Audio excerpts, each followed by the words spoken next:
Got ourselves a reasonable little 4-game NBA slate today, and I've got myself a brand new microphone as well after mine exploded after yesterday's video. We'll talk about that. Of course, we're going to talk about here what we always do. We're going to look at my projections compared to the one of the industry leaders out there in Stokastic.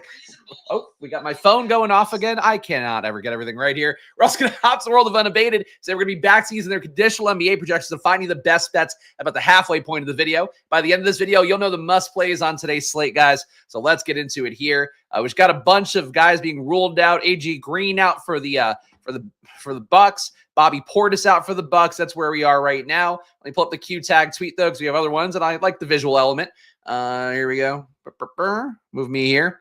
We got Trae Young questionable, DeAndre Ayton questionable. TBD. So the Bucks hadn't put out their injury report at all. I guess they just put it out now, so didn't have that news at that. It's really stupid the way the NBA does this stuff, to be honest. Let me make the screen a little bigger. Besides that, Utah Jazz also no injury report out right now. So John Collins, Walker Kessler, Lowry Markkanen not currently in the Stokastic projection set because it's looking unlikely he'll play in the back-to-back, but he still could. So we don't know the Jazz's status either. And that's two of the teams right now with Milwaukee stuff just changing around, Utah not knowing it yet. So that's a key part here because it is a 4-game slate. Obviously, we are lacking in teams. Kind of need to know all the info to give you guys the best takes possible. We'll try to figure it out as we always do here. And I did massage the minutes projections before the show as well as I always have to do now for Stokastic because they never update their shit now in the 3 o'clock hour. I am stuck having to do it myself. So I now prepare accordingly time-wise here. And let me know how the audio sounds too, guys. Again, brand new mic here. Literally had to figure out, if you watched the deeper dive, you probably saw. Maybe you didn't even figure it out because it didn't sound that bad in hindsight. But basically, had to use my MacBook microphone yesterday for the Stokastic stream I did because after I did the Splash Play show, all of a sudden my mic died. So I had to fucking pay $300 for a brand new mic. The good news is it's got this cool, I don't know if you could see it here. I'll go full screen for 1 second because why not? We got these blue lights that go off when I talk. And then also I can, but now I'm back, right? So that's pretty cool. We got something here. I was able to afford it. I think that's the win. And yes, Clarkson for the Jazz also out. One-man band holding it down. Especially as I mute my microphone accidentally, moving it around. I have to make sure not to touch the mic now, otherwise I'm going to mute it absolutely accidentally. But top projected players right now, and Whitmore questionable, which matters a lot today. No Tari Eason for the Rockets. It's going to open up some minutes for a guy like Cam Whitmore, who you'll see in my projections in a moment. Top projected guy, though, is Giannis Antetokounmpo. It's going to look a little bit better now that we do have Bobby Portis out, AJ Green being out. I don't think matters that much, but certainly make the projection look a little bit better for Giannis overall. Also, we did just get Clarkson ruled out, Collins ruled out, Kessler ruled out, Markkanen ruled out, Cody Williams ruled out. So you're going to get, theoretically, a Drew Eubanks slate. That isn't always the case. Utah did start Kyle Filipowski at center. I think over the weekend was how that went. Utah playing Golden State. You don't need the true center. But I would think Eubanks gets a start, so he's going to look like a lot better value now that I won't have accounted for in my projections, unfortunately, but we'll get to that in a minute. Sure's a really good brand. I appreciate that. Yeah, the Sure one I had before lasted about 3 years, I think. So 3 years, that's enough for now. But we got Giannis here, number 1 overall, 60.4 fantasy points. These projections will move around a little bit now. We got all that Utah news and the Milwaukee news. But Giannis, I think, will stay your top guy basically no matter what happens. Anthony Davis went nuts yesterday. I had some exposure. Unfortunately, the lineups I had him with some of them had fucking late scratch Al Horford, who's not even announced, just didn't play in that game. It was stupid. I think Bogdan Bogdanovic had the same thing. That one didn't affect me. But basically for AD, went nuts yesterday versus Charlotte. What I thought would happen with Mark Williams, Mark Williams is going to make AD work hard. Mark Williams did make AD work hard to the tune of 20 rebounds. Holy shit. It's a crazy game by Anthony Davis yesterday. I do worry a little bit going back to him in the back-to-back here, but I do have more Anthony Davis right now than Giannis. Giannis, I have a 12% in my top 150 lineups. AD, Anthony Davis, I have in 35%. Under the field, technically on both these guys, but still, they're well projected. They're two of the top players in the slate, and I know we should go into either here, and it does seem to me, I'm surprised I'm this low on Giannis, given the fact I do have him higher projected than Stokastic, but that is what it is. Bogdan killed you. Yeah, the NBA at this point, the fact that they haven't figured out, I've said it a million times, I think on the deeper dive in particular, at least talk about it with my pal Josh Engelman. It's you have to really, at a certain point, if you're the NBA and you wonder why your product has some issues, number one, start the games on time. The NBA is, good at that, I guess, relatively, to starting an hour late, but like 10 minutes after the tip time. Like it's stupid every single day. NFL knows to start on time. I don't know why that can't happen for the NBA. Number two would be having just a time where it's like, okay, by 7 o'clock or let's say 6:45, every team has to have the reporting for the night. Like, so what, you lose a player for one game, you do that anyway on purpose. Like, it doesn't fucking matter. There should be like one lock time. But obviously it's never going to change because the NBA is printing money now. And that's the issue with a lot of the content, sports companies, WWE, another thing as well. When you make so much money, it's like, if the product's not good, then there's no reason to really try to fix it too much besides, unless you want to get ahead of things. And not every company does. Not every company does. It's Collier season. I mean, maybe it's more, I would say, well, what's this price tag? Collier is 5,200. That's not Collier season. It would be more Keontae George season, I would think. You still have Sexton in. So I think Sexton being in kind of defrays things anyway. I would say it's pretty far from Collier season. A lot like the Cowboys. Yeah, the Cowboys are just the media company. They don't care about winning football games. They just want to save as much money as possible, which I think has become more apparent now. People are finally talking about it out loud, but yeah, it's not good. Anyway, sum it up here. Sorry, a lot of tangents today. I got the new microphone. I'm excited. But Giannis, a lot of ownership going his way. AD, a lot of ownership going his way. Less for LeBron at 17%. Tyrese Maxey, the man, the thumbnail. I thought he'd be super chalk today. You have no Joel Embiid, no Paul George, no Andre Drummond.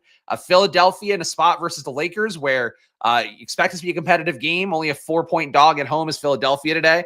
So expect him to be in this in the fourth quarter. And the entire offense is going to flow through Maxey. So at 9,800, I like Maxey. I suppose if the Sixers get blown out, Maxey's going to come off the court, get more Jeff Doughton or something like that. But to me, as long as the Sixers hanging with the Lakers team that's on a back-to-back and had to play a full 4 quarters yesterday. AD went nuts in the first half, had basically his entire fantasy day at that point. But he had to play until the end of the fourth quarter. Like, the Hornets kept it close enough, even with LaMelo getting hurt. So I think there's a good shot Philadelphia hangs in here. Maxey would be one of the plays I like the most, but not getting a ton of him, though. A little bit less in the field, but basically flat with it. Alpert and Şengün, 33% for me in my top 150. Compared to the field's 9%. So I did do something for the Rockets, which is going to be a personal choice today, but I'll talk about, the reason why I did it. I changed the Rockets rates to reflect just the last month, which is going to skew my Rockets numbers a little bit here. The reason is that I want Amin Thompson more. I watched a good amount of that Houston Celtics game because I was watching games last night, and I was watching the D'Angelo Russell stuff with the Nets because I had him a good amount in the field yesterday. And it was a big fan overall of D'Angelo Russell's game. The issue with him is that the Nets are now literally taking him out in games that are close enough to compete. They took him out in the fourth quarter, never brought him back in when they were within, I think it was like 8 points. So the Nets are like legit tanking in a way that's pronounced, where they're pulling the players who are, good players out. So I switched over to Houston, Boston. Amin Thompson is so fucking good right now. And I don't know how you project it. And that's sort of the issue I have. I do want to try to get exposure. And here's my concern is like, everybody's thinking this right now. Amin's unreal. He'll be the best play of the night. Like, he went nuts against Boston in large part, as I talked about here, I think on this stream and on the Deeper Dive stream. Like, there's a lot of usage going on the Boston Wings. So Amin Thompson being a freak athlete, playing about 40 minutes a game for the most part. The usage there hitting the game winner, that's not something you account for. But getting a few extra stocks in that spot where you have a lot of usage going to, Jaylen Brown, going to Tatum. I mean, Amin Thompson crippled Tatum a good amount in that first half. I would say that for him, that's my concern about Amin Thompson is like, I'm not sure it's the day to bump up Amin Thompson, try to get a shitload. But the fact you don't have Tari Eason, the fact too that for Houston here, the total's not that bad either. At a spot against Atlanta, you're talking about 226.5 implied points. A team as well in Atlanta that's pretty depreciated, I think, without Jalen Johnson. So I'm willing to go to Amin Thompson today. I think this amount here, 63%, compared to the field's 26, a little bit much. And I do worry a little bit about people just chasing Amin Thompson because they saw it here, like the shot, him talking about, felt like Kobe out there, like very fun quotes. I think the Amin Thompson season has been very fun. But like, I think that I might be not thinking alone here in terms of my, like, why am I not getting enough Amin Thompson? I'm going to get more today. I think people are going to force Amin Thompson a little bit more. But that said, I juked the rates to just this month, just January. So it's over 550 possessions where Amin Thompson gets slight increases in usage, slight increases in rebound rate, a slight increase in assist rate and all that. He's been averaging 1.17 fantasy points per minute. I'm getting him a lot here with him being $8,000. So I'll get Amin Thompson a lot today. But I do think I have to warn about, like, the way that I think about it. I think is a chalk thought here that people see the Amin Thompson game and be like, I just got to get more of this guy no matter what. And, the price tag's pretty steep if you don't adjust the projections, don't tweak them as I did for mine today. Damian Lillard here. Going to look like a better play as well because of not having Portis and I guess AJ Green in a few more threes to go around theoretically, and now projections will work. 39% ownership for Lillard seems like a lot. The matchup for Milwaukee here, what is their total? Milwaukee getting 117.3 implied points. A little bit of a down pace spot versus Portland, but certainly not a good defense going against them. I get it for Lillard. It's a lot for Lillard and Giannis, though. When you have Portis out, the usage is going to consolidate more for these guys. So, like, I get it. And I don't have Lillard projected poorly or anything at, 5.1x value.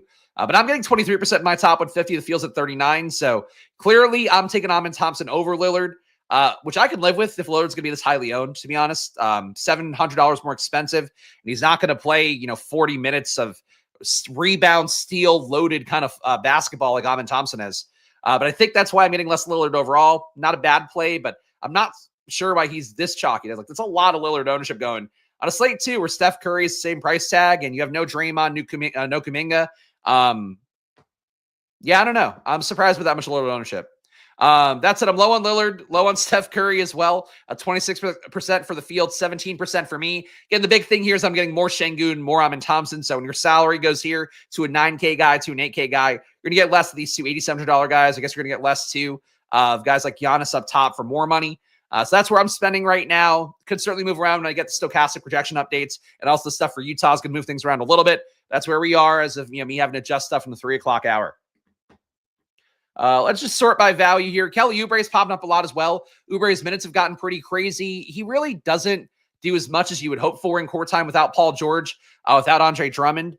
On the year, without Joel Embiid too, obviously. On the year, Kelly Oubre averaging 0.87 fantasy points a minute and 892 possessions without Embiid and without Paul George. It's just not like great numbers for him, but the minutes are high enough. He can play 40 theoretically in a competitive game. So I would say that for Kelly Oubre, that's why he's on this list. Projected to play 37 minutes and could play 40. That's your main thing for him, even though he himself, I think, should be much better with Paul George off. Like, he should absorb a lot more. But how's his shooting been, actually? He shot pretty terribly with Paul George off the court, and Embiid, 52.5% true shooting. So maybe that's part of it too. Should shoot better at some point, you would think. You could say the same for Tyrese Maxey too, though. He's actually shooting the exact same true shooting percentage in court time without those guys. But let's sort this range one more time here. We'll get the top values. We'll go game by game. And hopefully we'll make good time today. Got one more kid pickup before the wife gets home tonight. So we will be back in some amount of sanity today. It's been a haul, guys. This solo dad duty for a toddler is tough. Solo dad duty for an infant sucks too. Solo dad duty in general, being the mom, having to do all the work, not fun. Though I do work.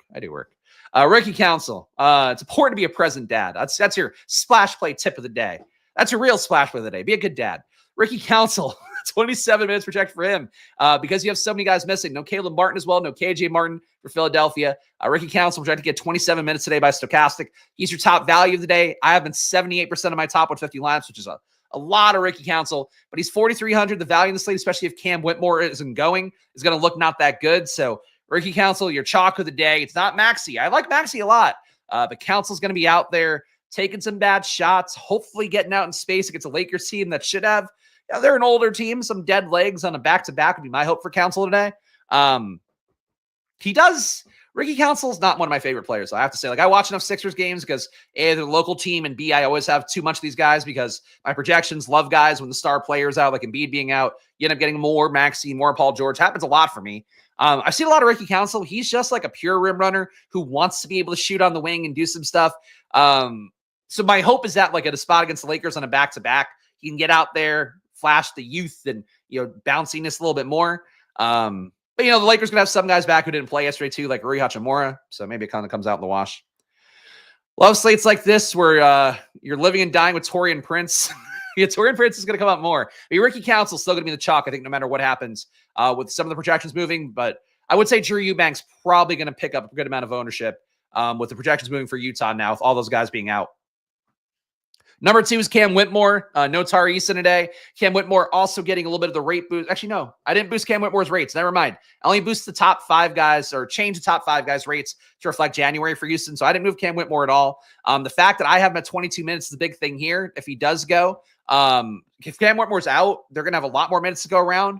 I think you're going to start to see then more of everybody else on Houston, where I really would not want to play, well, Van Vliet is a lot of game theory logic for the reason why we talked about, where everybody's going to want to play Amin Thompson coming off the big kind of national showing spot. Even though I don't think that was a national TV game, right? But it was still one where it's like people saw the highlight on Twitter enough. I think there's some logic for that reason to go to Van Vliet. That's how Van Vliet has played over this month of January. I would have him at 0.78 fantasy points per minute. I'd have him really low. But I would say, like, if you get Cam Whitmore out, Van Vliet gets closer to playable. You probably get Jeff Green getting some minutes, which he's 3K minimum. He's not been very good on the year, averaging 0.7 fantasy points per minute. Jayshawn Tate gets a little bit closer to where he has to be. I have him playing about 18 minutes now, I think. Yeah, then 18 minutes. Maybe gets to low 20s if Cam Whitmore's out, but they're going to have to put one more guy in, especially in a back-to-back. So I would say that it's a key one to watch out for here if Cam Whitmore doesn't go. Took my kid to work with me as an ad salesman for CBS when he was 1-4. Hopefully he's closing deals. Go full Glenn Gary, Glenn Ross for him. Always be closing ABCs. Amin Thompson's going to smash every slate. I mean, again, this is exactly what we're talking about, guys. These are the things, these are the chats I suspect to Nate here, who's been in the chat enough times. But like, these are the chats that make me think I am like a chalk donkey for boosting Amin Thompson's rates, because everybody's going to want to play Amin Thompson today. I really strongly believe that. So I am the chalk donkey of all chalk donkeys, getting 2x more in a day where he's already a quarter of the field going to be owning him. Justin Edwards, going to be a good value as well. Guy can knock down some threes at 3,800. The issue is, like, there is still enough Sixers guys in the wing. Would say that Edwards is probably your pivot point to Ricky Council. If Council fails, would think Edwards would get there more likely. There's a chance that their price tags, then projected to both play about 27, 28 minutes, that they both can get there. But I would think Edwards getting hot, hitting some threes, probably the way that a few minutes go away from Ricky Council. So Edwards and Council, I think, go hand in hand in a unique kind of, I would say, mostly push-pull. People are probably going to play both, though, together. And I like Justin Edwards. He's played pretty well in the year, so I'm not going to shit on him too much. Does this shooting actually match how I view him in my mind? Yeah, 57% true shooting. And that's a 34% from three. Yeah, in my mind, he's like a knockdown three-point shooter. He's not really that statistically. But still does get hot from three, so I'd still take the shot. It does contribute in other categories, too. He's got Justin Edwards, 8% rebound rate, 7% assist rate. So a little bit of everything, but only been about a 0.68 fantasy point per minute player on the year. I had him at 0.79 today. So Amin Thompson, we talked about already. Again, really big choice there. Do think a lot of people are going to go over to Thompson a lot today after the big day he had yesterday. Think too, guys like Nate, who likes Thompson again, played him yesterday in single entry. You'll play him again. I think people who got paid off by him are going to play him. I really think that Amin Thompson runs the risk of being a little bit overexposed if he does miss today, does bomb today. Played huge minutes yesterday too. I mean, he plays huge minutes every game. We're asking a lot of Amin Thompson at this point, but he is a top value for me. With, again, juking Houston's rates just kind of reflect this last month's run for the team that I do think looks different for them in terms of how Houston looked, earlier in the year compared to now. Steve Mikhailiuk. So weird kind of thing with him is that he plays a lot better overall. In court time without Lauri Markkanen out there. He's one of the bigger winners overall when Lauri Markkanen's out. We now know that for a fact. Stokastic hasn't updated their minutes fully for this, obviously, because of the fact that we started the stream when that news came out. I did try to get ahead of it a little bit, but I still have John Collins in my projections. I have Markkanen out. I have Clarkson out. I've seen Mikhailiuk in with Stokastic data for 24.6 minutes. And with that, I have projected for already about 25 fantasy points. So Svi's actually been pretty good on the year. He's averaging 0.94 fantasy points per minute, accounting for the matchup today. And this is before the Jazz guys get ruled out. I would have him about 1.04 fantasy points per minute. So shooting for him has also been pretty good, I believe. You have 58% true shooting, 36% from three. Not good anywhere else, weirdly, but Steve Mikhailiuk's been like the best version of Steve Mikhailiuk, a guy who's been kind of that shitty chalk a lot in the past couple of years, past couple seasons on DFS slates. So Svi with the Jazz guys being out, I think he's going to be a lot more owned as value now at 4,500. I will certainly get more with my projection being about 5 fantasy points higher than Stokastic. And that's, again, before the Jazz guys got ruled out. And that's pretty much it. Value-wise, not a lot else here. Gary Payton coming up a little bit for ownership, but he's probably not going to get enough minutes. That's that. Kevon Looney, too. No Draymond, no Kuminga. Some more minutes for him, theoretically. Being talked about in some trade rumor stuff out there is Kevon Looney, because they just might need to move him as kind of a salary piece. I don't know if that matters for him playing today, but he's 3,700. All right, game by game here real fast. Guys, if you get value of this video, please make sure to hit the subscribe button, the like button. Still an outside shot here. We can get to 1K subs for the NBA All-Star break, and that'd be a pretty good showing of power here after doing these the channel now for It's just short of 3 months. So please hit the like button. Please subscribe. It goes a long way for me. One guy here who's got to do production shit. I have to replace microphones, set them up, get them going. I had to play with audio, test my voice, make sure I don't sound like shit. Well, more like shit than normal. So please hit the like button, subscribe. It doesn't matter a lot for me. Just one guy here. And of course, check out the NFL channel at Splash Play Pod. First draft of the 2025 best ball season. Kick it off tomorrow at 11 a.m. for me. And I'll give you real takes. Maybe never people don't know as much. I don't know. We'll see. All right. Houston, 116.3 implied points. Atlanta, 110.3. Talked a lot about Amin Thompson about this video. Talked as well about my projections. Again, boosting Alperen Sengun a little bit here. He's been good in January. I'm at 46.8 fantasy points. Stokastic has been at 45.3. And this is, again, with Tari Eason being out, moving the minutes around. Stokastic actually had Sengun pretty high anyway with the matchup for Atlanta. And the reason, too, big pace-up spot. You look at the pace numbers here, talking about 4 possessions and change more here for Atlanta today. For facing Atlanta today. So I would say for Houston, the spot, Sengun looks good naturally, would anyway, but now you have Easton out. If you get Whitmore out, it looks even better. If these guys have to consolidate minutes, even with the back-to-back, you run a faint risk that they could maybe not play some guys, I guess, but they don't have a lot of big men with Easton being out. So Sengun's minutes, I think he's got to play at least that 31.5, maybe a little bit more, maybe mid-30s, because of the fact, you have Adams there. He could still play minutes. They're not going to be good minutes, but he could still play minutes. But overall in the spot, these guys kind of have to play the minutes because rotation's getting shorter here. And it's all little guys left. Like Jeff Green, what are you going to dust him off for 30? I guess you could. But otherwise, it's like Aaron Holiday, Nate Williams, Reed Shepard, all little guys. They've got a lot of little guys already, so they don't need those guys. They need Sengun to play minutes. They need Thompson to play minutes. They need Tate to play minutes. They need Dylan Brooks, who's a power forward now, which is fucking stupid.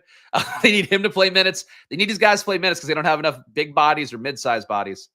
Jalen Green bounce back. You're already playing Amin Thompson. So if you're going to play Amin Thompson, I probably wouldn't play Jalen Green. But Jalen Green would be your kind of push-pull. He and Van Vliet would be your way that Amin Thompson fails. If Van Vliet succeeds more today, Jalen Green succeeds more. If Sengun has a 70-point day, those are your ways that Amin Thompson fails. So I don't know if I would try to target a Jalen Green kind of bounce back. Like the ball's not really flowing to him as much. He's clearly the third option in this offense right now.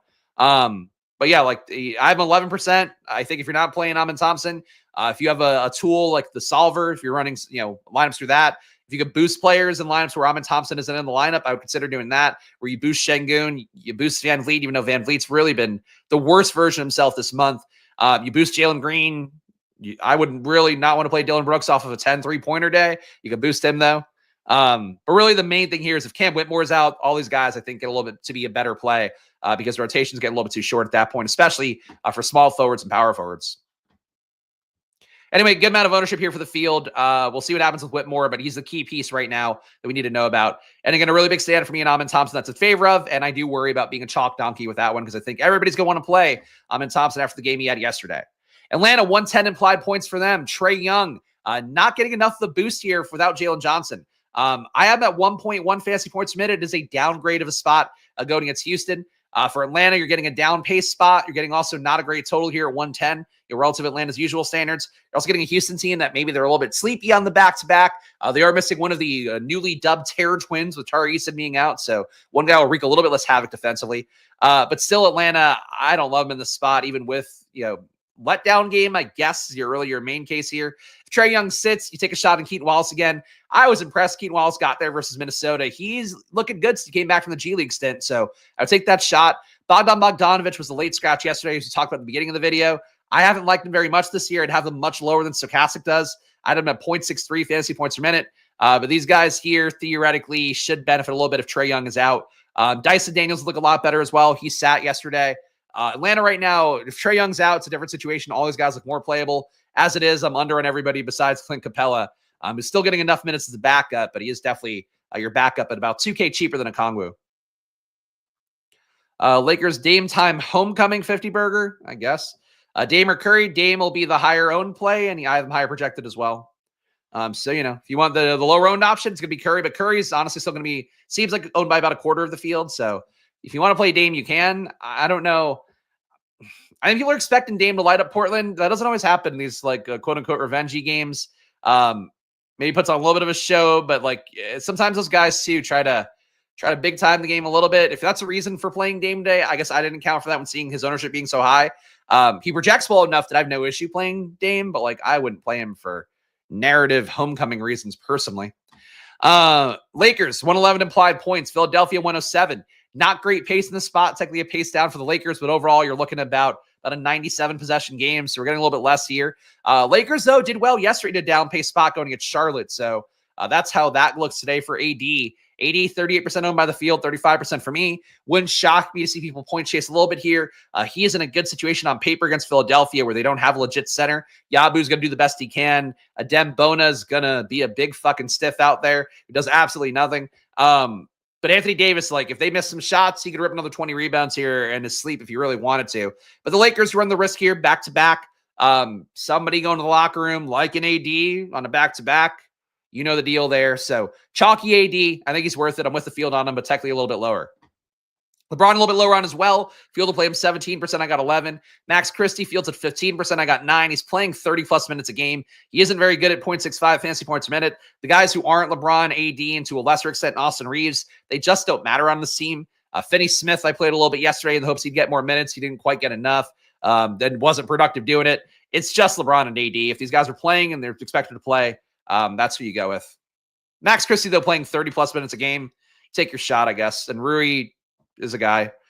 Philadelphia, love Tyrese Maxey. Still only with the field on him. That might change my final run here. Kelly Oubre, if he's going to play high 30s minutes, 6,200, he's probably with the shot. As I pointed out, though, he's barely averaged. I mean, he's under 0.9 fantasy points a minute in court time without Embiid, without Paul George. He hasn't taken the leap up. Probably need to shoot better, though, so that would help him out a little bit here. And again, facing a Lakers team that should be a little bit lazy on defense on the back-to-back would be my thought. I think Oubre is a good play here as chalk. I have him 52% compared to the field's 37. Gershon Yabusele, no centers here. I like Yabu here. He knocks down some threes, does a little bit of everything. He's going to have to fight off AD, hopefully. And he's a hustler, too, so going against a back-to-back Lakers team, I don't mind that for the game theory as well, of just him playing well in a game where he's going to be kind of hustling around. The Lakers maybe a little bit less so. So Yabu, I'm okay with here. Got him 24% compared to the field, 16. Ricky Council is your chalk. I have him almost 2x the field at 40% ownership. Do you think flattening out Ricky Council and Justin Edwards would be a reasonable thing to do? Don't think there's anybody else that could really play over Ricky Council, though, at this point. They're just down too many guys. So AD's not sitting. He's going to go. There'd have to be something last minute that would change. So, yeah, for Ricky Council, okay player, averaging 0.8 fantasy points a minute. 0.95 for him today feels a little bit lofty, but he does rebound a little bit, does assist a little bit. And as I mentioned, he's a fast guy, going to run to the rim as much as possible. He could definitely get going against the Lakers team that is on a back-to-back, I would think. Justin Edwards, Eric Gordon, getting these guys at 24% each. I prefer Justin Edwards, but Eric Gordon taking some usage away. It's not like a full young guy game, so Gordon will probably get his shots up. It won't defer quite as much. So Eric Gordon, not a sexy play, averaging 0.62 fantasy points a minute. Still a good shooter, though. If he gets hot, he probably pulls from Oubre a little bit. I don't know if he pulls from Council, but like those wing points would get a little bit less for these guys if Eric Gordon starts shooting some threes, starts hitting them. Milwaukee in the Dame return here. People are so excited about 117.3 implied points here. Portland, not the biggest dog in the world, 5.5-point dog. So a little bit surprised to see it be that close. Milwaukee getting a lot of Giannis for the field. I'm less than half of that. So not really sure why that is. I have Giannis better projected than Stokastic. Obviously, I have no complaint with Giannis here. It's a Portland team. It's not that good. Ayton, is Ayton rolled in yet? Does anybody know that in the chat? I might find out before you guys do. Because Ayton was questionable before. And not that it matters that much, I suppose, for the Milwaukee side of things. Yeah, Ayton's still questionable on the injury report. So for Ayton being out would make it a little bit easier for Giannis. You get Robert Williams out there, who's honestly, he might try a little bit more than Ayton, so maybe it's a net, break even for that. But Giannis, I'm looking for a reason to fade him here. I don't know why I have him this low, but really my salary's going a different way, so that's that. Still Q-tag. There we go. So we got it. Ayton's still questionable. Obviously, you'd open up Robert Williams and Klingon more if he's out. Bobby Portis got ruled out while we were doing the show, so that's going to make Lillard look better to me. 40% ownership for Lillard feels like a little bit much, but $8,700 salary. I would still prefer Maxey, whatever narrative shit you want. Maxey's half the ownership. You have to pay a little bit more to get there, but I think he's got a better ceiling and a better floor. But Lillard's going to be chalky today, so you want to get there. It's going to be easier to do it now. We have Bobby Portis ruled out. You have more points and usage to go around there. Brooke Lopez will look a little bit better with Portis being out. Chris Middleton is going to play, right? I'm not sure about that one. Trying to see here. Yeah, probable is Chris Middleton now. So Middleton will bump the projection up a little bit for him. He'll look close to playable at shooting guard, small forward, I would think. Yeah, see, again, this is everybody's flocking in chat to say this. Again, I really would be mindful of when you have chalk thoughts. Like what my policing I did here on stream of myself with and Thompson, really would encourage you guys to do that for slates like this, with like the Lillard return thing. Again, he projects well enough to play him, but like, this is too many people flocking into chat. Like, Lillard's going to go nuts, put up a 50 burger. I get the narrative. I understand narratives and how they work. The team total's pretty good here, but like, you still have most of the roster here. You still have Giannis there. You probably get a good game out of Lillard. There's no guarantee you get like a fantasy slate winning one. And he's really chalky. There's a lot of ownership for Lillard. Brook Lopez over the field now. It's going to change even more so in favor of Brook Lopez with Bobby Portis being out. And these guys look like better value. Torian Prince look a little bit better, I would guess. But really, Middleton's the one I think looks good in that second group. AJ Green is 13% projected owned. He'll now be 0, obviously, because he's not playing. Portland on their side, again, the 8 news is going to be important. I got him at 25% if he does go. If he doesn't go, obviously this ownership is going to go away and redistribute. If I had to guess, it means a lot more clinging. Robert Williams, not projected to play today. Has he been ruled out? Yeah, I don't know why Stokastic doesn't have Robert Williams in today. He has not been ruled out. So you would get more minutes for Klingon. I would guess that he would pick up the start and play like 25-ish. He would look like an okay play. Robert Williams there. No, they would not. My fantasy points per minute are DraftKings, so it would not be the same thing. It uses the same projection I have and then creates that metric. The fantasy points per minute here is just their season average, but still in DraftKings math. Again, you guys really, I can't encourage you enough. And this is something I've observed enough from being, again, in YouTube streams for now 7 years doing DFS content. Whenever the chat is all talking together, even if you're one of the guys talking about it, you see multiple people talking about a thing, probably means that play is going to be really chalky. It probably means that play is going to have a decent shot of blowing up in people's faces. That's just my general rule of thumb for seeing things. You guys were really spooking me on Lillard with how you guys are way too locked in on Lillard for that. You're going to do over the Yahoo Fantasy Cricket. Unfortunately, I don't gamble on that. May shock you to hear. Yeah, I only do things, guys, that I gamble on. So I'm gambling from a DraftKings perspective here. Also, we're talking about Underdog through that prism a little bit, but yeah, it's mostly DraftKings focused here. Projections are still going to be close enough, but the salaries, it's all different math. I mean, for Portland here, Ayton, if he plays, looking good. If he's not good, more Klingon, more Robert Williams potentially here, even though Stokastic doesn't have him getting minutes for whatever reason. Nobody else here seems like a good play besides Anthony Simons. Fields going to be on 26% of him at 6,100. I have not been a part of the Simons renaissance lately. I am okay with Simons at 6,100. I think that's a good price tag for a guy. Project to play about 33 minutes. That said, 41% Simons is a lot for me. I don't want to need to get all the Simons back in one day, but they have moved the starting lineup around a little bit where you don't have Sharp in there. You don't have guys kind of competing for shots with him quite as much. Same thing for Scoot not being in there. When you're starting Avdia, Grant, like Simons is kind of your main distributor. You got your main kind of initiator offense for the most part for these guys. So get why I'm getting Simons. I'm just not like this crazy about him. That's a lot of Simons. Simons over Lillard, Amon over Lillard. There we go. Now we're getting the contrarian takes. But really, that's like the way you got to think about stuff. Like whenever you feel like you're just making a take that everybody's going to have, like unfortunately you have to go like, all right, I'm the chalk donkey here and play the best plays, obviously. But I'm not sold Lillard's one of the best plays for data reasons as much as it would be narrative reasons. Utah, 108.8 implied points. We talked about here, Utah's projections going to change a bit here because they were, these guys got all ruled out during the show. Collins being out, Kessler being out, Markkanen being out, Clarkson being out should make Sexton look better. Keontae George look better. Somebody in the chat wanted Isaiah Collier is going to play good minutes, you would think. But he's already projected for 29.6 minutes here. He doesn't look that great to me. He's only averaged 0.73 fantasy points per minute. He's your third guard in the team behind George and behind Sexton for the most part in terms of usage and opportunity and all that. So I would certainly favor Keontae George over Collier, but he may have his fans. Drew Eubanks, he picks up the start. It's going to look pretty good. I will happily go to Eubanks again and take the shot. That said, and this actually might be one worth pulling up Popcorn Machine. I know we did see minutes get jerked around for Eubanks when we had a start yesterday. So he played 22 minutes in total, started both halves, came out, was not in foul trouble, didn't do anything here. Yeah, so he just came out because they didn't want to use him. When he did come out, they went to Filipowski, and in fact, Filipowski was Eubanks' direct backup. So you would expect it to once again be, if you play Filipowski, you're getting leverage on Eubanks. If Eubanks starts and plays well, he's probably going to ice Filipowski a little bit. They also can now play Filipowski with Eubanks more because you're freeing up all his market-in minutes. But I think you're going to get more Svi Mikhailiuk in. Micah Potter, I guess you're going to get more of as well. Micah Potter is available, right? I think he should be. Just seeing Stokastic has him in here. Yeah, they have him as available. All right, so yeah, Micah Potter being in throws us a little bit off. But I would say you get Eubanks starting, Filipowski playing the backup center minutes, and then see Mikhailiuk and Potter competing for some amount of minutes that would have gone to the 4 normally. Even without the narrative, I would play him. Portland sucks.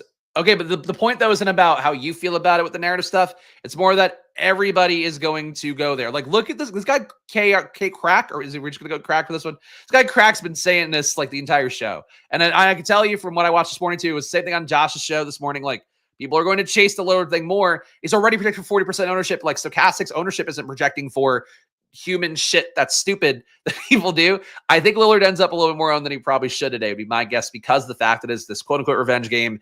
And, you know, like, that's that. It's just come up too many times. So even if you're not playing him for that reason, like, people are going to play him for that reason. It's going to drive the ownership up. So you have to be aware of it as a DFS player, I would say. Anyway, besides that, Collins would have been a key play for me. It's all going to move around. I'll probably get a lot of Eubanks here, and I'll be okay with it. I assume that he'll get a good shot to be at center and get the minutes. But if he does suck, Filipowski will go the other way. Get more run. Filipowski himself, not as good per minute, not as good of a true center. That's that. Golden State here, 120.8 implied points. You got Steph Curry, who is less owned to Damian Lillard at a similar price tag, 26% projected owned compared to 17. Wiggins, 15% compared to 16. He's the biggest beneficiary in my eyes from there being no Kuminga, no Draymond today. Podziemski came up a lot for me at 3,900. I don't know why. I have him less projected than Stokastic, but he's an okay value at 3,900 in point guard, shooting guard.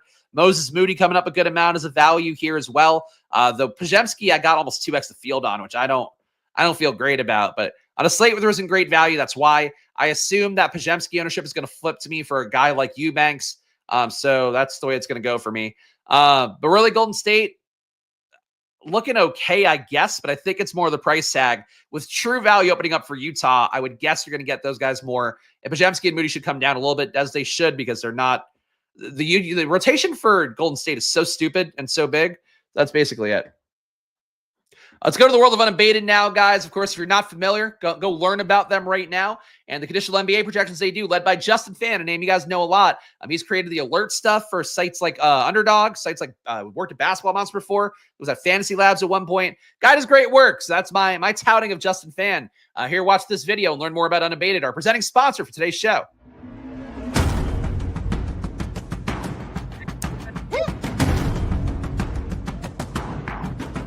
But Unabated has me even better.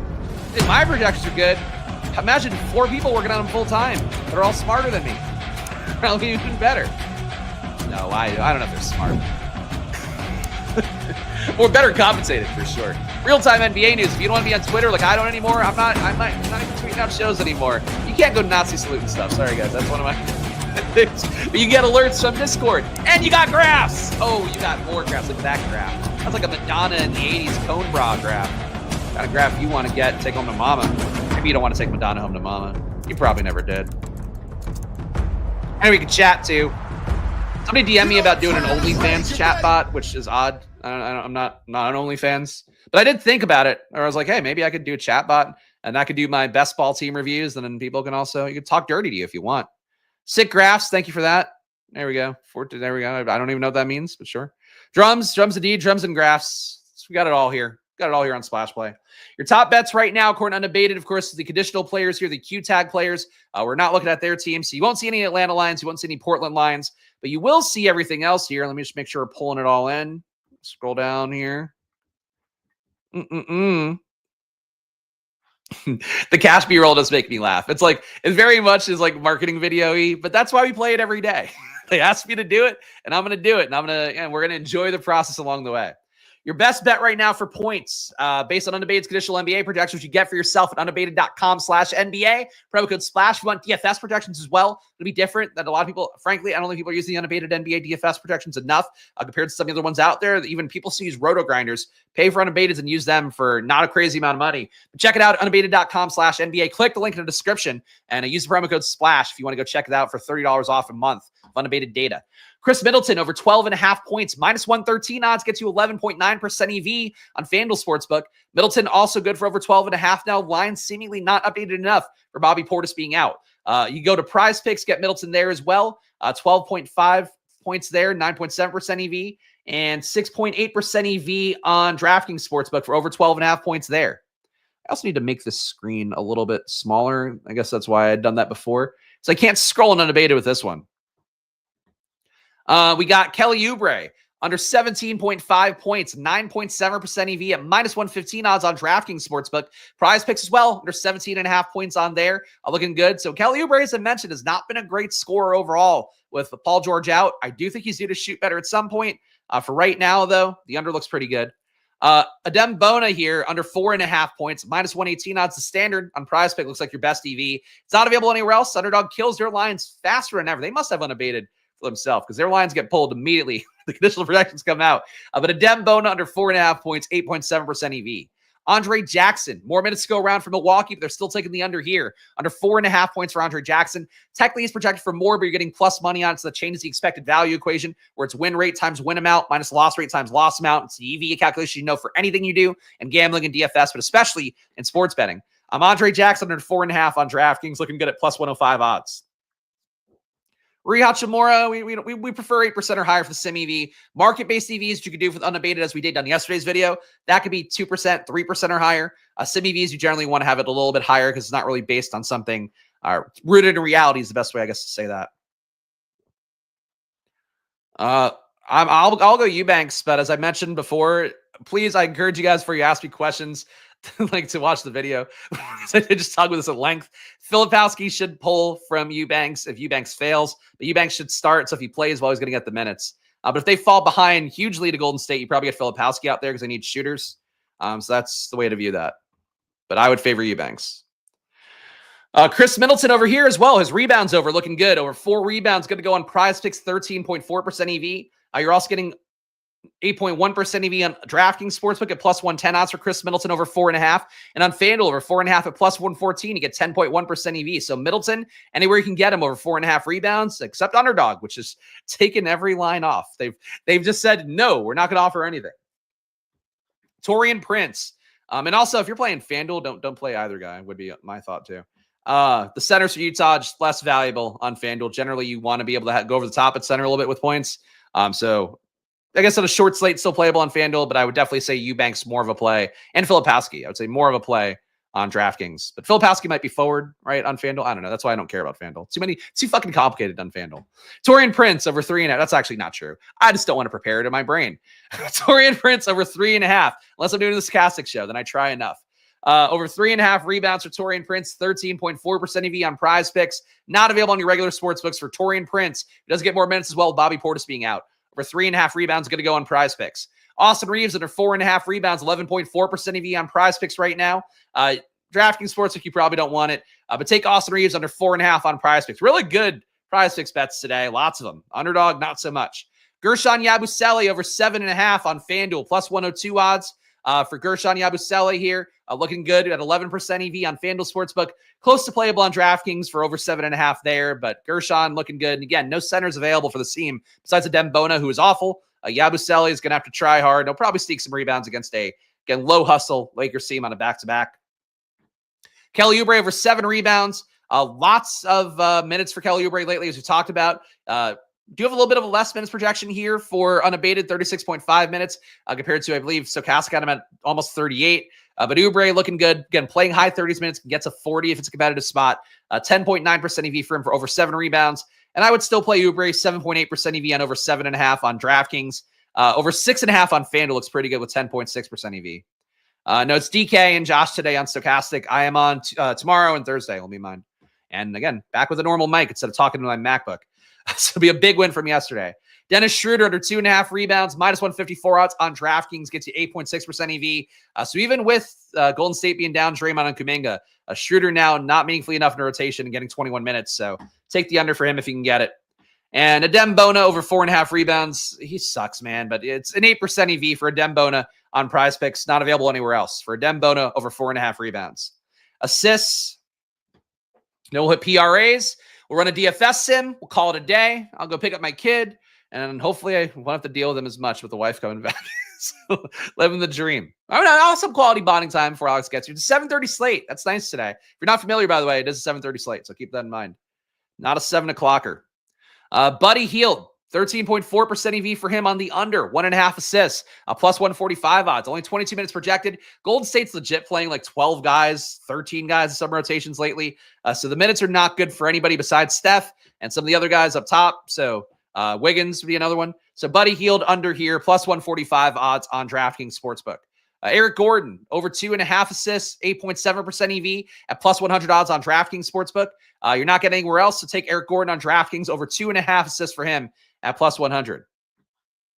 Thank you, Sven. It's been 3 years, so a little bit late, but I appreciate the sentiment. Jackson Hayes, 7.8% EV on under 0.5 assists for him. That is on Underdog. One line Underdog didn't kill. Other ones not so good here. And we're just going to go to PRAs. Could bond over Damian Lillard due to the hometown narrative. I mean, Luka's only a 3-year-old, so he would probably go over the field on Damian Lillard. Like, all you idiots. No, Luka has no basketball thoughts. He barely has football thoughts. So he did watch the Eagles game with me, even though he's conflicted because mommy is an Eagles fan and daddy was rooting for the old commies. Go Commanders, go. Who, by the way, Cliff Kingsbury come back to the Commanders. That'll be fun. Chris Middleton over 21.5 PRAs, 10.6% EV for him. Get all the lines for Middleton don't seem to account for him, A, playing today, and B, Bobby Portis being out. So over 21.5 PRAs for Middleton. Good to go on FanDuel Sportsbook at minus 113. Still playable as well on PrizePicks and Underdog. Over 21.5 PRAs for Middleton. Damian Lillard under 39.5 PRAs, minus 115 odds on DraftKings Sportsbook. A 9.1% EV for him as well there. PrizePicks, you could play Lillard and Underdog as well, under 39.5 PRAs. But all you guys in chat are going to hate this one. There's EV on the under. Ooh, is the fade Damian Lillard? It's what Unabated's doing today. Scary times. Definitely have Luka choose a lineup someday. I'm sure I would. I almost had him on stream yesterday. I was going to call for him at one point, but with my mic being fucked up, I was like, it's not worth me introducing that. He was out in the, like, my basement living room area, my quote-unquote man cave, we can call it. He was out there watching Cars 2 because Alex wasn't here. I didn't have a babysitter for the hour. So it's like, if I have to, I'll bring him in. But he was a good boy. He didn't come in, didn't bother me. Took off all his clothes, though. Not the diaper, but took off all his clothes. I don't know why. Fucking weird move. Imagine if you just had a guy in your basement just taking off his clothes and it's not your almost 3-year-old son. Amin Thompson under 33.5 PRAs. Under on Amin too. This is scary times. Under on PRAs for Lillard and Amin. Under 33.5 PRAs, 8.4% EV. Sorry to all the chalk donkeys. You can play them on PrizePicks and Underdog. So if you're playing them in DFS, get some leverage perhaps in a pick'em slip on Underdog and PrizePicks today for Amin Thompson under 33.5 PRAs. And Adem Bona under 10.5 PRAs. I'd take that one. I'll tell you what. So that's that. Let's go to the world of Stokastic now. Check out Unabated again. They help me put on the show. They legit pay me directly to do streams every day. That's just me. FTC, I'm safe. I'm disclosing it as if the Trump regime gives a shit about that. Trump himself fucking rug full of the crypto coins. I think we could do whatever now. But point being, for me here, of course, I do use the products I talk about. Unabated, a great product, but they've also been a great part of the show. So please do check them out. Unabated.com/NBA, promo code SPLASH on there, $30 off. And Stokastic, which you'll see right now, you can also get 15% off. Link in the description down below. And it's not just NBA you get a discount on. It's anything you want. If you want to get a weekly package for the NFL for the Super Bowl coming up, get some sim stuff on there, you can do that. If you want to get golf stuff, you can do that. NHL, and I have a few people that signed up with me for NHL. You can do that. Whatever you want. The world's your oyster at Stokastic too. So 2 great sponsors, 2 great companies that I really like. For me, it's really important as I think for the show, for the channels I'm doing, like I can't use shit that I wouldn't use myself and that I think sucks. So on that front, that's the biggest coast that I can give you. But really, having worked at Stokastic for years and also having worked with Unabated now for about 4 months, I guess 3-4 months, really, and following them for years too. Really can't give you enough of a cosign here. If you're new to the world of gambling, if you're also just feel like you're in a rut and you want some better stuff in your life to get different, I would use unabated projections. I would use stochastic projections. I would also consider using unabated projections on stochastic sims and just do something different there. Anything you do that's unique for yourself in building DFS lineups is a positive because you are playing a lot of people out there that taking all their shit from the same sources. Is that? Yeah, Sotex knows. Please like and subscribe. Hit that like button. Does go a long way for me here. As the chat knows better than anybody, I'm just one guy. Somehow I'm just one guy running 2 YouTube channels. Who could imagine? But I do it as best I can every day. My work, my promise here is always prepare, get shit ready. When projections don't update and stuff, I update it myself. So that's what we do. That's the name of the game here. I'll always give you my whole ass. Whether you're on my OnlyFans or not, that doesn't exist. You'll always get my whole ass here. No half-assing. As the great Mike Ehrmantraut taught me in Breaking Bad. Personally taught me himself through the TV. Talked to me about it. No half measures. No half measures. Also, as I learned from Cars, how you do anything is how you do everything. I've watched Cars 700 times last month. Not that many. The wife doesn't allow TV time as much. For Daddy, though, we watched some Cars, buddy. Oh, boy. Doc Hudson, my man. Look at that. All right. Let's make this a little bit bigger. Your top ROI lineups right now. Steph Curry, Kelly Oubre, Amin Thompson, Ricky Council, Clint Capella, Eric Gordon. They still have Tari Eason. Stochastic just will not update their projections. Tari Eason, Alper, and Şengün. Number 2, Anthony Simons. So let's throw out the first one here because Tari Eason's not playing. Anthony Simons, Kelly Oubre, Amin Thompson, Ricky Council, Anthony Davis, Brandon Pajemski. John Collins is also not playing. I promise if their projections at some point. They just haven't done it yet. They fucking are killing me on stream, man. We got Brandon Pajemski, Kelly Oubre, Amin Thompson, Ricky Council, Alper and Şengün, Anthony Simons, Andrew Wiggins, Brooke Lopez. These guys are all active. We did it. This is technically your top ROI lineup right now for Stokastic. These two have guys that are not playing. Number 3, Q-Tag for Trae Young, but expected to play. So actually, no, it's Collins of this one. We're not going to read it.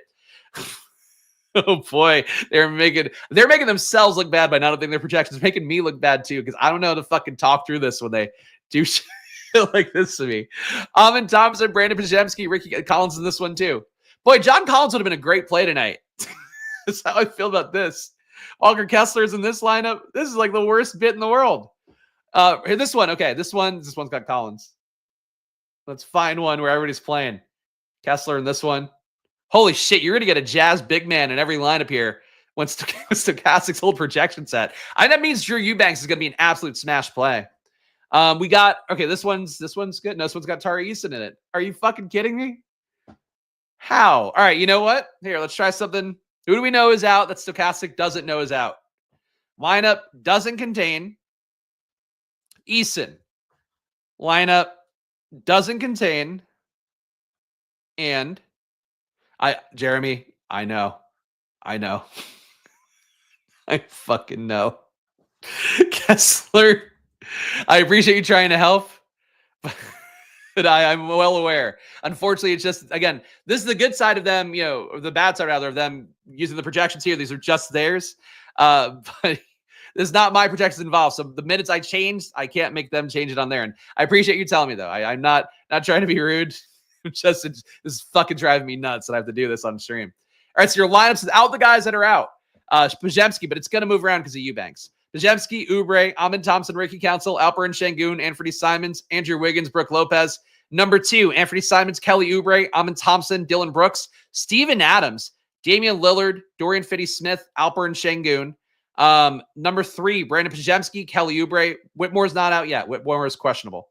Pajemski, Oubre, Justin Edwards, Ricky Council. So playing Edwards and Council, I do have some concern about that because I do think one of them could close over the other. But Edwards and Council in this lineup together. Alper and Şengün, Jalen Green, Andrew Wiggins, Damian Lillard. Number 4, Simons, Gordon, Council, Yabusele, Anthony Davis, Kelly Oubre, Denny Avdia, and Brooke Lopez. And number 5, the questionable Trae Young, Max Christie, who's playing big minutes even though he sucks. Amin Thompson, Ricky Council, Anthony Davis, Anthony Simons, Dorian Finney-Smith, and Kevon Looney. So there we go. They used to update in the 3 o'clock hour every time. So that's unfortunately the way it would go. And I did ask through the grapevine if they could maybe be mindful of the fact that one of their better affiliates needs the projections done for the 4 o'clock hour. And unfortunately, I don't think we're there yet, but I'm going to keep bugging them about it until we hopefully get better results. Right now, the top ROIs, this is going to move around because of the Utah stuff, but Steve Mikhailik's only going to look better. So keep that in mind here. Steve Mikhailik, a 14% ROI right now, shooting guard, small forward, $4,500 salary. He's one of very few positive ROI guys on the slate right now with the outdated data. Number 2, Alperen Şengün, 3.3% ROI for him. Amin Thompson, 0.2%. So even with my projections not impacting things at all here, matchup with Atlanta still making Şengün and Thompson look good, according to Stokastic data. Ricky Council, getting the directional accuracy here, even though it's a negative ROI, he's still technically your number 4 ROI guy in the slate. Negative 3.6% ROI for Ricky Council, negative 4.5% for Capella, making him the number 5 guy. And Pajemski, negative 5.5% for him as a value. Do you think that'll move around a good amount because of Eubanks / Filipowski being available as value? But that's how it looks right now. Shout out R. Stanley here. Appreciate all you guys watching, especially all the Stokastic. I wouldn't say expats. You guys watch both, but appreciate all the Stokastic people watching here. All you other guys as well. All you new viewers, please hit the like button. Please subscribe. I'm here every day at 4 p.m. All right. We got Ricky Council in terms of exposures. 37% leverage, 77% overall exposure to Ricky Council. So pretty big stands overall. Amin Thompson, 65% compared to 25. So almost 3x the field in Amin Thompson for Stokastic right now. And I don't think that's going to go down with the Utah value opening up. You're going to be easier to afford Amin Thompson. So he is mega chalk according to Stokastic. They love him. Kelly Oubre, you're getting 50% exposure, 14% leverage. Anthony Simons, 47% exposure, 20% leverage. Pajemski, 41% exposure, 11% leverage. And Anthony Davis, 41% exposure, 3% leverage. Your top leverage guys are probably the guys we just saw. Amin Thompson, Ricky Council, Şengün, Anthony Simons, 20% more than the field. Oubre, 14% more. And Eric Gordon, 13% more. So I would say Gordon, if he hits some shots, he does take away from Council a little bit. Would still think Justin Edwards is like your main lever against Ricky Council chalk, but Gordon's there too. And thank you for that, R. Stanley. Look, the main thing for me is just knowing what I have to do. So in the 3 o'clock hour now, if stuff's not updated, I just update the minutes myself. But I'd certainly prefer, because like really the main thing for me is like getting as many things right as possible for you guys. I trust Stokastic's minutes projections more than I do my own ability to kind of set rotation. So it's really the main thing for me. And then the sim stuff, like I want you guys to see the sim correctly, but that's that. Who knows? Hopefully it'll work. Hopefully he'll go back to the old update schedule at some point. Giannis Antetokounmpo, negative 17% leverage. So Stokastic fading him as well. I was low in him. They're low in him here. All the chat guys, sorry. Stokastic saying light fade on Damian Lillard. Would say that the value opening up for Utah maybe makes it easier to pay for Lillard, who projects well. It's a lot of ownership for Lillard at 41%. They have him at 27%, which I think is a more reasonable target to hit for him, and now it's closer to where I was. DeAndre Hunter, negative 12% leverage for him, 18% for the field compared to 6% for Stokastic's top 150. Max Christie, negative 11% leverage. As I mentioned, he's out there a lot. He doesn't do a lot with it, so I certainly could take the shot on Christie with him playing 30 minutes a game, but he's definitely not a player that does enough there. You feel like you're going to be great if he's chalky. But, you know, it's a pretty big stand anti-Max Christie that I don't know you need. AJ Green's not playing. That doesn't matter. Steph Curry, negative here as well. They'd rather have Lillard, even though they're fading him. But 17% Steph Curry, negative 10% leverage. And Gary Trent, negative 10%. I guess people are going to play Gary Trent today. Sure. That's how it looks, guys. Before you go, well, first of all, Splash Plays today coming up in a moment. Before you go, though, make sure to hit that like button, subscribe. Goes a long way here. Check out the sponsors / presenting sponsors of this show. Unabated, $30 off, promo code SPLASH, link in the description. For all of the products I use, all the data I show you here, it's all available down below. Stokastic, same thing. They'll update their projections now. I guess maybe this is part of the sales pitch. If you want updated data from Stokastic, here it was all out of date. You want to get it for yourself. Pay down below, right? Ooh, that was pretty good. Pay down below right here, and then you'll get all that data for yourself. That's the aggressive sales pitch they're forcing me into. Underdog, $1,000 of bonus cash. Build your pick'ems. Play some big board drafts with me for NFL if you want to do that. And the Solver, which I think is a good optimizer for NBA. If you want a simpler product, check that out. My splash plays for the day, I think even though we haven't seen the projections yet, I would go Drew Eubanks / Filipowski. Again, I think they pull minutes from each other. I think those guys, though, I would guess Eubanks starts. If Eubanks plays well, he'll play more minutes. If he doesn't play well, they're going to pull Filipowski out there, or if the Jazz get blown out. But I think that with Eubanks likely starting here at his salary, he's probably the value play that I'm looking for in the slate, so I'll take that shot. And unless without him, I will boost Filipowski to try to get there as well. Besides that, I feel like my stands are pretty chalky. Ricky Council, getting him a lot. I mean, Amin Thompson, I'm getting him a lot. I do worry about that being a very popular take for people, given how he just played yesterday, how like that the NBA hasn't had a lot of like national moments lately. Amin Thompson hitting that game-winning shot versus Boston, that was as everywhere on social media as anything I've seen. I think Amin Thompson gets played a lot today, especially given the match with Atlanta. I worry about that a little bit, but I'm going to play Amin Thompson more than the field, so I would say he's technically a splash play. Getting low on Lillard, is that a splash play? At least not going crazy on Lillard, I think would be a splash play for me. Şengün, technically a splash play. I'm over the field on him. And I guess that's it. And Council, Whitmore, if they play, or Council's going to play, but Council / Edwards, Cam Whitmore, those are guys that are also pretty good value. And I'll throw Steve McCallick in too. He's just been good every time that marketing's out. Nobody seems to know that based on all the content I've watched. So check that out. Appreciate you guys being here, though. Again, hit that like button before you go. Go check out whatever content you want. And I'll see you guys again soon, tomorrow at 4 p.m. So enjoy your days, guys. Of course, gamble responsibly, even though it is a money time here. And I'll see you tomorrow at 4, guys. Enjoy your days. Good luck, and bye-bye.